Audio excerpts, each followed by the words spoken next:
कोई भी व्यक्ति किसी के खिलाफ जो है झूठा एफआईआर दर्ज कराने के लिए स्वतंत्र है। वह जाकर किसी भी विवाद का जो है यहाँ पर कोई भी विवाद है उसके लिए वो एफआईआर जो है आपके खिलाफ दर्ज करा सकता है, या आपने वो कार्य नहीं किया, मतलब आपने उनके साथ मारपीट नहीं किया, आप उनके साथ किसी प्रकार का अभद्र व्यवहार नहीं किया, फिर भी आपके ऊपर जो है झूठा एफआईआर लगा दिया जाता है। तो देखें, झूठा एफआईआर लगा देना जो है वो गलत है। और जो अगर कानून की बात करें तो कानून में ऐसा प्रावधान दिया गया है कि यदि आप पर कोई झूठा एफआईआर दर्ज करा देता है तो आपको जो है यानी धारा 482 के तहत जो है आप हाईकोर्ट से उस एफआईआर को रद्द करवा सकते हैं। यानी ये अधिकार आपको प्राप्त है कि इसलिए कि अगर जो आप पर एफआईआर किया है तो यानी वो हो गया कि आप उसको चैलेंज कर सकते हैं और आप हाईकोर्ट में प्रार्थना पत्र लगाकर जो है उस एफआईआर को जो है आप उस याचिका को जो है आप यानी जो आप पर आरोप लगाए गए हैं उसको खारिज करवा सकते हैं। तो ये एक प्रक्रिया है जो आप फॉलो कर सकते हैं। लेकिन जो अगर रही बात कार्रवाई की, तो पुलिस को अगर कोई गलत जानकारी देता है तो धारा 182 के तहत जो है भारतीय दंड संहिता का जो धारा 182 है उसके तहत जो है उस पर कार्रवाई किया जाता है। तो इसलिए कभी भी किसी के खिलाफ जो है अगर आप गलत तरीके से एफआईआर दर्ज कराएंगे और वो जो व्यक्ति है, ठीक है, अभी आपने एफआईआर दर्ज कराए, लेकिन जो व्यक्ति है जिस पे आप गलत एफआईआर कराए हैं वह अगर आप पर एक्शन लेना शुरू कर दे तो फिर आपको समस्या हो सकती है। इसीलिए कि जब भी आप एफआईआर दर्ज कराएं तो वो मामला अगर सही हो, उसका प्रूफ हो, उसका सबूत हो, आसपास के लोग जान रहे हो, या ठीक है आप किसी प्रकार का कोई भी आप सबूत के तौर पे जो है अपनी बातें को रख सकते हैं तभी, और ये आपको ऐसा लग रहा है कि नहीं वो बार बार आपको परेशान कर रहा है, कोई धमकी दे रहा है, तो उस केस में जो है आप एफआईआर जो है दर्ज करा सकते हैं। सवाल है कि सर मेरे ससुर का जो है यहाँ पर कच्चा मकान था, उस पर मेरे पति ने पक्का मकान बनाया, छोटा भाई और बहन ने कब्जा कर लिया है, ठीक है, तो यहाँ पर जो भी है आने नहीं देते हैं, एफआईआर की धमकी देते हैं, ससुर मर गए हैं। देखें, अगर आपका ससुर का कच्चा मकान हो या पक्का मकान हो, ससुर का के नाम का संपत्ति है या ससुर का पैतृक संपत्ति है या ससुर का अर्जित संपत्ति है, अब तो ससुर है नहीं, पैतृक हो या अर्जित हो, अब दोनों केस में जो है यानी आपके पति का जो है हिस्सा होगा संपत्ति में। अब अगर वो नहीं दे रहे हैं तो आप अपना हिस्सा का दावा कोर्ट में कर सकते हैं, या उससे पहले अगर वो आपको एफआईआर करने का धमकी देते हैं तो आप उन पे एफआईआर दर्ज कराएं कि आपका संपत्ति है, आपका भी संपत्ति में हक है और आपको वो घर आने नहीं देते हैं। वो आपके खिलाफ किस जो है आरोप को लेकर एफआईआर दर्ज कराएंगे? आप उन पर एफआईआर करें कि आपका जो है ये ससुर का संपत्ति है जिसमें उनका भी अधिकार है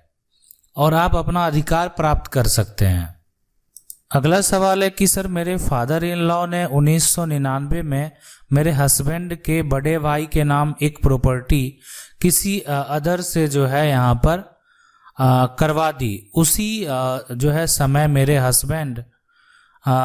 जो है 16-17 के थे। आज की डेट में हस्बैंड के भाई ने पूरी प्रॉपर्टी को किसी को पहले पर करवा कर उसे अपने को गिफ्ट का जो है करवा ली, तो क्या हम उस प्रॉपर्टी में अपना हिस्सा ले सकते हैं? 100% ले सकते हैं, इसलिए कि उसमें जो है आपके जो पति हैं वो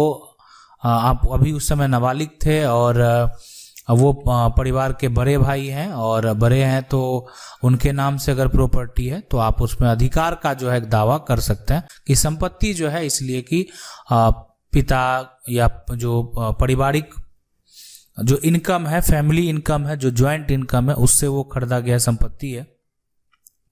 तो आप अपना अधिकार जो है वो प्राप्त कर सकते हैं कानूनी तौर पे। अब है इसके लिए आपको सिविल कोर्ट जाना होगा, सिविल कोर्ट के किसी वकील से संपर्क करेंगे और फिर आप जो है अपना मामला जो यहाँ पर है आपका कि आपकी संपत्ति है, इसे जो है उन्हीं के नाम से है, ठीक है, कोई दिक्कत नहीं, बड़े हैं, बड़े के नाम से वो संपत्ति है, लेकिन जो है यानी आपके फादर इन लॉ के द्वारा लिया गया है, तो इसलिए आप उस पर दावा पेश कर सकते हैं।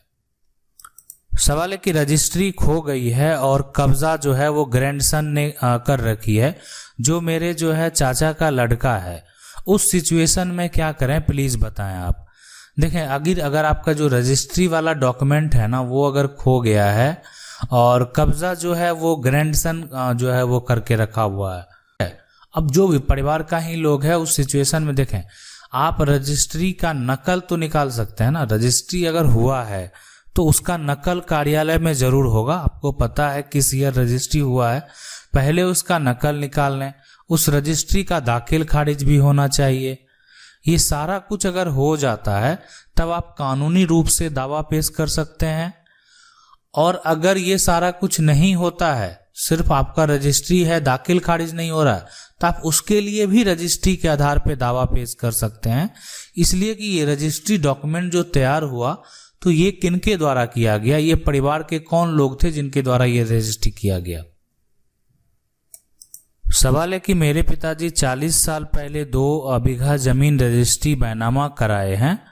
अपने नाम से 38 साल तक उसका रसीद कटा हुआ है। अब कर्मचारी बोलता है कि वह जमीन गैर मजरूआ है, अब रसीद नहीं, क्या करना चाहिए, वह जमीन मेरे दखल कब्ज में है। सबसे पहले जो आपके यहाँ पर जो भी जमीन है रजिस्ट्री बैनामा कराए या जो भी कराए,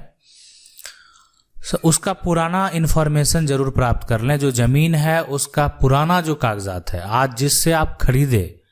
और यानी कहने का मतलब 1905 1908 के समय का जो जमीन का किस्म क्या होगा, मतलब वो क्या उस समय भी वो गैर मजरूआ जमीन था। अगर वो उस समय किसी का रैयती होगा तो आज वो गैर मजरूआ नहीं हो सकता है, आज भी वो रैयती होगा।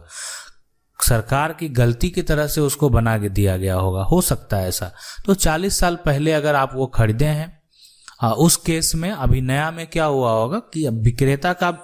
ऐसा बहुत सारा केस सामने आया कि बेचने वाला को पता चल गया कि इसमें किसी प्रकार का त्रुटि हो गया है, तो वो लोग क्या करते हैं, बेच देते हैं। और 40 साल पहले की अगर बात करें तो उस समय जो पुराना दस्तावेज होता था उसी हो जाता था। तो जहां जहां भी जो अंग्रेज के जमाने वाला जो है सर्वे के बाद दोबारा राज्य सरकार का सर्वे कराया गया तो पुराना से बिक्री तो कर दिया गया, सारा कुछ हुआ, लेकिन आज जो है आपको यहाँ पर जो है अगर दिक्कत हो रहा है तो उस केस में जो है आप पहले ये पुराना पता करवा लें और उसके बाद उस जमीन का रजिस्ट्री के बैनामा के आधार पे आप जो है कोर्ट से अपना दावा पेश कर पाएंगे। अगर वो पहले रैयती होगा तो आपको जमीन जो है वो जरूर वापस प्राप्त होगा, यानी जमीन तो आपके कब्जे में ही है लेकिन जितना भी त्रुटि है वो सारा सुधार हो जाएगा। सवाल है कि सर हमारे जमीन को जबरदस्ती जो है यानी बड़े आदमी ने कब्जा जो है यहाँ करा था, तो हमें केस किया, सब कुछ हमारे फेवर में था, पर उन लोगों ने काफ़ी पैसे देकर सिटी कोर्ट में फैसला अपने फेवर में कर लिया है। तो अब हम क्या करें, कहाँ से केस जो है करना उचित होगा? तो केस जो है करना उचित होगा। तो केस जो है वो चल रहा है। आप देखें, एक यहाँ पर बता दें कि अगर कोई भी जहाँ पे भी आपका केस होगा, आपने केस किया फेवर में हुआ, हो सकता है कि अधिकारी कोर्ट में जो है वहाँ पर केस किया होगा, इसलिए कि आपको जो करना है ना सिविल कोर्ट में, अगर आपका मामला सिविल कोर्ट में होगा तो आप उससे ऊपरी अदालत जा सकते हैं। और रही बात कि अगर आपकी वो संपत्ति है जबरदस्ती, जो भी है, बड़े आदमी हो छोटे आदमी हो, देखें कानून में जब मामला जाता है तो दोनों का जो है पक्ष तो सुना जाता है। रही बात जमीन के मामले में, तो जमीन के मामले में कागजात जो होता है एक बड़ा सबूत होता है, और कोई मामला होता है तो उस केस में ये चीज़ ठीक है, गवाह एक मायने रखता है, लेकिन जमीन के मामले में, प्रॉपर्टी के मामले में जो आपका कागजात है वह एक जो है बड़ा सबूत है, इसलिए कि आपके पास संपत्ति का कागजात है, आप उस आधार पे अपने संपत्ति पे जो है वो दावा आप पेश कर सकते हैं। सवाल है कि मेरे पापा ने जो जमीन रजिस्ट्री करवाया, जिस आदमी से उन्होंने जमीन पर खरीदा है उसका भी मोटेशन नहीं हुआ, प्लॉट नंबर गलत दिखा रहा है। हमने जो है अमीन को बुलाकर उस जमीन पर जिस पर हम लोग घर बनाया उस जमीन का सही प्लॉट नंबर पता किया, परंतु जिस व्यक्ति ने उस जमीन को लिखा बेचा उसके नाम से नहीं दिखा रहा है। अपने कर्मचारी से मिलकर उस आदमी का नाम जो है सर्च किया, अब क्या करें? देखें, जो भी आपने ज़मीन का रजिस्ट्री करवाया है और ज़मीन जो खरीदा है, ठीक है, म्यूटेशन प्लॉट नंबर गलत होना सबसे बड़ा यहाँ पे दिक्कत होता है कि ज़मीन का प्लॉट नंबर ही गलत है। अब ठीक है, आपने मान लेते हैं कि जो ज़मीन खरीदा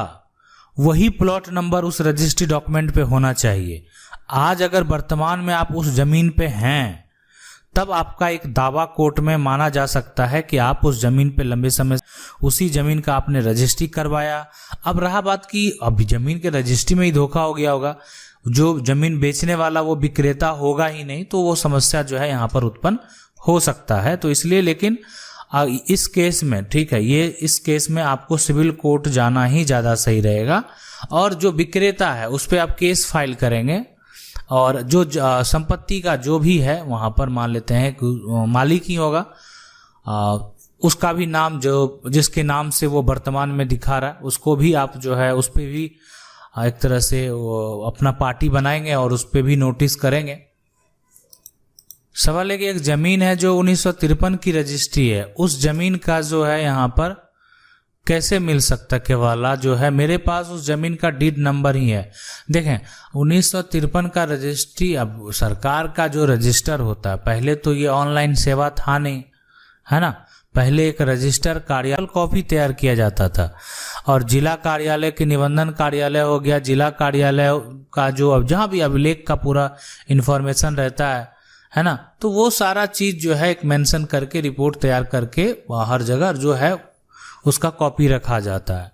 अब है कि अभी ऑनलाइन सिस्टम है, सारा कुछ ऑनलाइन होता है, तो 1953 का अगर ये आपके राज्य में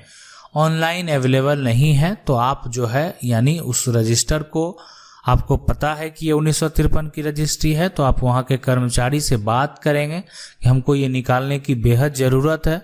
और उसको निकालने का जो है वो प्रयास करेंगे। ठीक है, आशा करते हैं वीडियो अच्छा लगा होगा। वीडियो को लाइक जरूर कर दें, चैनल को पहली बार देख रहे हैं सब्सक्राइब करके जो बेल आइकन है उसको जरूर दबा लें। मिलते हैं अगले वीडियो में, तब तक के लिए जय हिंद।